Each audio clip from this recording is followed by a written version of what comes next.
Job, chapitre 33. Maintenant donc, Job, écoute mes discours, prête l'oreille à toutes mes paroles. Voici, j'ouvre la bouche, ma langue se remue dans mon palais.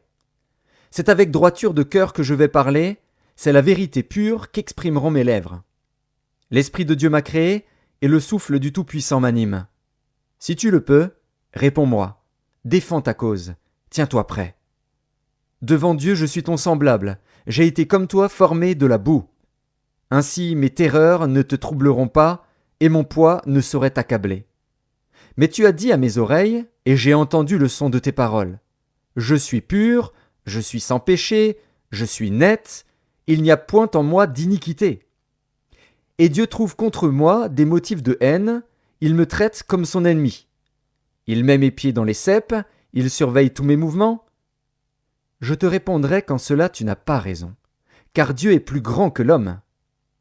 Veux-tu donc disputer avec lui, parce qu'il ne rend aucun compte de ses actes? Dieu parle cependant, tantôt d'une manière, tantôt d'une autre, et l'on n'y prend point garde. Il parle par des songes, par des visions nocturnes, quand les hommes sont livrés à un profond sommeil, quand ils sont endormis sur leur couche. Alors il leur donne des avertissements et met le sceau à ses instructions, afin de détourner l'homme du mal et de le préserver de l'orgueil, afin de garantir son âme de la fosse et sa vie des coups du glaive.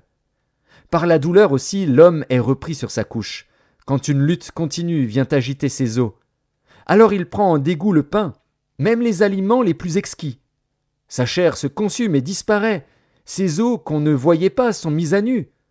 Son âme s'approche de la fosse, et sa vie des messagers de la mort. Mais s'il se trouve pour lui un ange intercesseur, un d'entre les 1000 qui annonce à l'homme la voie qu'il doit suivre, Dieu a compassion de lui et dit à l'ange, « Délivre-le, afin qu'il ne descende pas dans la fosse. J'ai trouvé une rançon. » Et sa chair a plus de fraîcheur qu'au premier âge. Il revient au jour de sa jeunesse. Il adresse à Dieu sa prière, et Dieu lui est propice, lui laisse voir sa face avec joie, et lui rend son innocence. Il chante devant les hommes et dit, « J'ai péché, j'ai violé la justice, et je n'ai pas été puni comme je le méritais. Dieu a délivré mon âme pour qu'elle n'entrât pas dans la fosse, et ma vie s'épanouit à la lumière. » Voilà tout ce que Dieu fait, 2 fois, 3 fois, avec l'homme, pour ramener son âme de la fosse, pour l'éclairer de la lumière des vivants. Sois attentif, Job, écoute-moi. Tais-toi, et je parlerai. Si tu as quelque chose à dire, réponds-moi, parle, car je voudrais te donner raison. Si tu n'as rien à dire, écoute-moi. Tais-toi, et je t'enseignerai la sagesse.